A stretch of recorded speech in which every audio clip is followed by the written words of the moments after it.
അള്ളാഹു ഒരാളെ ഇഷ്ടപ്പെടുന്നില്ല എങ്കിൽ അയാൾക്ക് 3 ലക്ഷണം ഉണ്ടാകും. ഒന്നാമത്തേത് ഇഅ്റാദു അനിൻ നസ്വിഹ, നല്ലത് കേൾക്കാൻ മടി.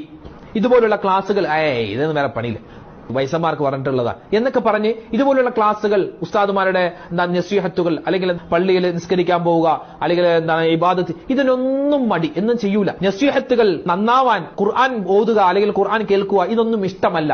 അതെന്താണ്?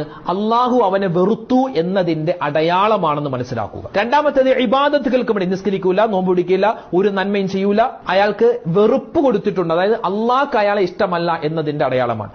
മൂന്നാമത്തേതോ തെറ്റുകളിൽ അടിയുറച്ചു നിൽക്കുക, തെറ്റാണെന്നറിയാം എന്നിട്ടും അതിങ്ങനെ ചെയ്തുകൊണ്ടിരിക്കുക, തൗബ ചെയ്യുന്നില്ല, ഇസ്തിഗ്ഫാർ പറയുന്നില്ല.